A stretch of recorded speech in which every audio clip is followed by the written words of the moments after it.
I take feminism to be the literal definition of the word, so equal rights and opportunity for male and females. Encouraging women around you to be strong women. Oh man. To me it just means equality amongst the genders. Simple as that. Like the movement of like women empowering women and just people empowering women and taking back, or not taking back, I guess just overall just increasing the respect that the gender receives relative to what they actually, like, women actually do receive in society. Standing up for the rights of women and making sure they're not oppressed.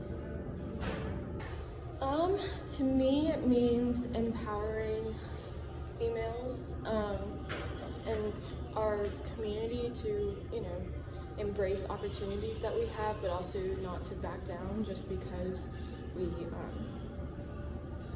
history says in the past that we could not do certain things. Just like the female empowerment, women's rights, just like women's suffrage, all that. Being a feminist, it means really means just having common sense. I mean, it's not like the 1950s, 60s, 70s where women were just told to stay in the kitchen. So, yeah, I mean, it's good that they have rights. Well, I think it is the search, the quest for equality between the genders. Well, again, I think feminism is a relatively broad term to define, but if it means opportunity, I think it has been consistent, gradual improvement.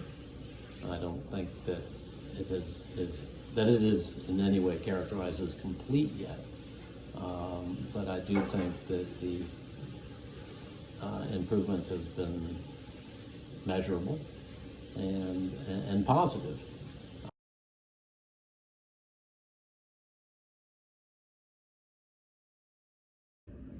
Not that I was consciously aware of. I think I'm a bit young. I'm not in the workplace, so no, I wouldn't say I have. Probably not. If I have, I probably didn't realize it, or it wasn't significant enough for me to really remember it. Never. I don't think so. Not like majorly. Like the most that's ever been pointed out is probably sports. That's it. Yes, a little bit. Nothing too extra. Just like in high school, I went to a really conservative Christian high school, and I was known to be a bit outspoken about the fact that girls should be able to do just as much as guys should, especially in the class setting, because guys were always seen as more intelligent, and I was so against that. And so because I was so outspoken, one time I remember coming into my economics class and sitting on my desk was a Bible verse that said women should never be heard in the church or outside. They should only speak at home when they need their husband's advice. And so I would say that's definitely a time I faced discrimination, I guess a bit of hatred against my own gender just because I was outspoken. I was very fortunate growing up that I didn't really have to embrace different challenges. However, it was very apparent to me, especially throughout high school, that there are disparities, especially between genders, especially in science and engineering. In high school, my sister and I started this Women in STEM club to try to help kind of make people aware in our school that there are different disparities and how we can encourage each other to get involved as a community. I mean, not really. I mean, I've heard that men are pigs. I mean, I wouldn't call myself a man. I'm a boy, but I am a male. But I've heard that men are pigs, that they're rude, they're disgusting. But other than that, I wouldn't really call it discrimination.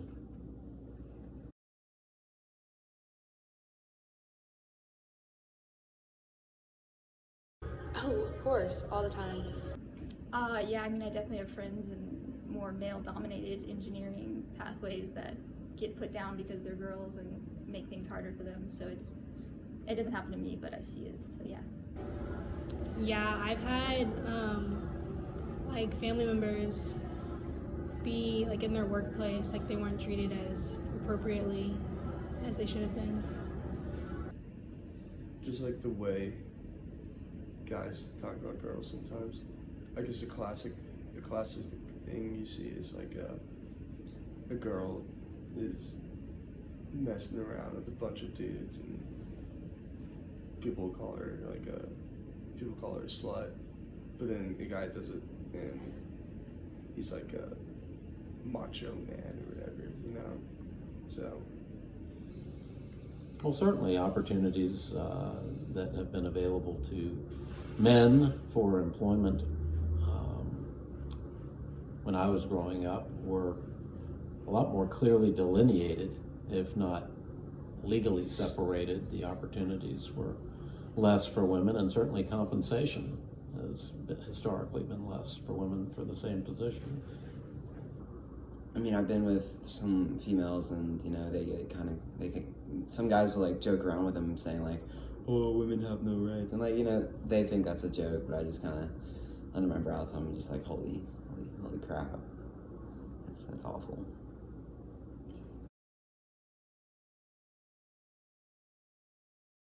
Of course. Okay, Beyonce, obviously. A male one I like to say is always Justin Trudeau. I suppose Hillary Clinton is a big one. I bet Michelle Obama is one. There's a lot of comedians like Tina Fey and Amy Poehler that stand for feminism. Yeah. you got people like Sojourner Truth, who we learned about, and then you have a lot of celebrities today who are coming out as feminists, like Emma Watson, and it's kind of it's kind of like the trendy thing to do, I guess. Susan B. Anthony and Harriet Tubman. Does that count? That's about it. I can't name one. I would say Michelle Obama is a famous feminist.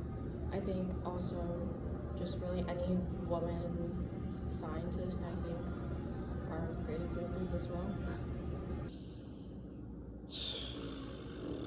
I mean, not really. You? Well, Gloria Steinem is one that was probably the most well-known when I was growing up, and was at school at Smith College with your grandmother, although I think she was a year older, but they were classmates at Smith. That's one. Pure feminist. I don't know. Is that an occupation?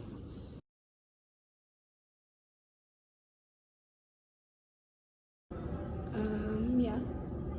Yes. Yeah, in the very literal definition of the word, for sure. Yes, I don't know if I exemplify it always, but I try my best to be one. I would not, because I think in the realm of feminism, there are topics I agree with, but there are also many topics I don't agree with. I would say I can agree with the driving message behind feminism for equality. Just kind of some disagreements on where that inequality is and what the solution to that is. I wouldn't consider myself feminist because I don't do anything more than the average, just compassionate human being does. Yeah. I would like to think in the areas where I have had opportunities to make decisions that I have made them, reflecting a level playing field for men and women. To the extent that our business has hired both men and women for various positions. We even have currently just one, but we had 2 concrete superintendents that were women. and 2 of our better superintendents, I would point out.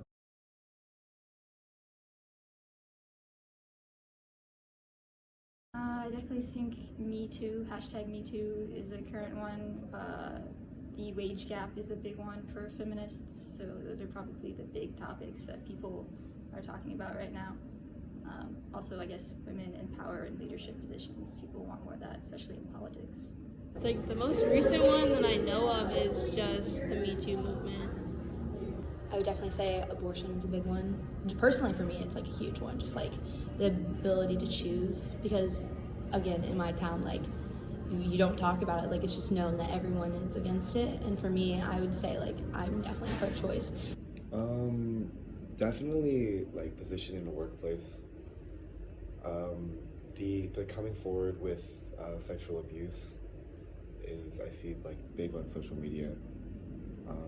Also body positivity is also prominent. Those are the top 3 off the top of my head. Oh, and like abortion rights and stuff like that. Fair pay, equal treatment, sexual harassment in the workplace, verbal harassment. Well, I think really all of them are still characteristic of the world we live in today. I think great strides have been made. I do think that within the realm of business, the opportunities for women have increased dramatically. They're not equal yet, but they have increased dramatically, and that's mainly been due to performance of women who have had the opportunity.